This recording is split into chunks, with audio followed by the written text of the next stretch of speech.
సంవత్సరాల తరబడి ఎన్ని మందులు వాడినా మీ మోకాల నొప్పులు తగ్గట్లేదా? ప్రాణ పెయిన్ క్లినిక్ లో అత్యాధునిక చికిత్స. నమస్తే, నేను విజయ్.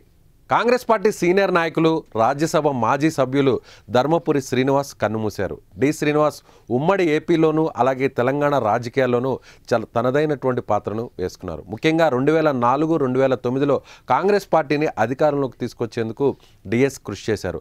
పార్టీ అధ్యక్షుడిగా అధిష్టానం మన్ననలు పొందినటువంటి శ్రీనివాస్ కార్యకర్తలకు, నాయకులకు మధ్య వారధిగా నిలిచారు. కాంగ్రెస్ పార్టీ సిద్ధాంతాలను వంట పట్టించుకున్న శ్రీనివాస్ తెలంగాణలో పార్టీ బలోపేతానికి ఎనలేని సేవలు అందించారు. రాజశేఖర రెడ్డి ముఖ్యమంత్రిగా పనిచేసినటువంటి సమయంలో పార్టీ పగ్గాలను విజయవంతంగా నిర్వహించారు డిఎస్. గత కొంతకాలంగా యాక్టివ్ పాలిటిక్స్ కు దూరంగా ఉన్న ధర్మపురి శ్రీనివాస్ అనారోగ్య సమస్యలతో బాధపడుతున్నారు.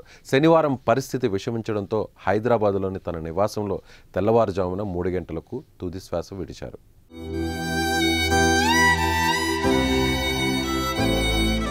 ధర్మపురి శ్రీనివాస్ 1948 సెప్టెంబర్ 27న నిజామాబాద్లో జన్మించారు. తెలంగాణ రాష్ట్రంలోని హైదరాబాద్లోని నిజాం కళాశాలలో గ్రాడ్యుయేషన్ పూర్తి చేశారు. విద్యార్థి సంఘం నాయకుడిగా రాజకీయాల్లోకి వచ్చారు శ్రీనివాస్.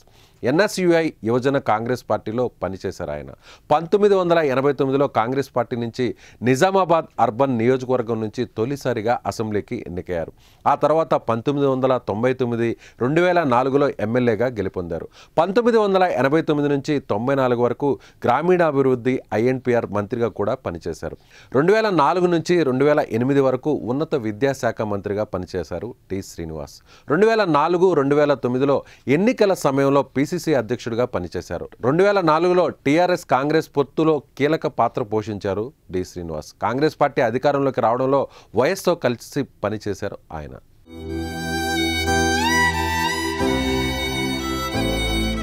2013 నుంచి 2015 వరకు శాసనమండలి సభ్యునిగా కొనసాగారు. తెలంగాణ రాష్ట్ర ఆవిర్భావం అనంతరం శాసనమండలి విపక్ష నేతగా ఉన్నారు. అయితే రెండోసారి ఎమ్మెల్సీగా అవకాశం రాకపోవడంతో కాంగ్రెస్ పార్టీ అధిష్టానంపై అసంతృప్తి వ్యక్తం చేశారు. 2015లో బీఆర్ఎస్లో చేరిన డిఎస్ రాజ్యసభ సభ్యుడిగా ఎన్నికయ్యారు. ఆ తర్వాత మళ్లీ శ్రీనివాస్ కాంగ్రెస్ పార్టీలో చేరారు. డిఎస్కు 2 కుమారులు ఉన్నారు. శ్రీనివాస్ చిన్న కుమారుడు ప్రస్తుతం ధర్మపురి అరవింద్ నిజామాబాద్ ఎంపీగా కొనసాగుతున్నారు. పెద్ద కుమారుడు సంజయ్ గతంలో నిజామాబాద్ మేయర్గా పనిచేశారు. డిఎస్ కుమారులిద్దరూ ప్రజెంట్ పాలిటిక్స్లో యాక్టివ్గా ఉన్నారు. డిఎస్ మరణం తెలంగాణ రాజకీయాలకు తీరని లోటని పలువురు నేతలు సంతాపం వ్యక్తం చేస్తున్నారు.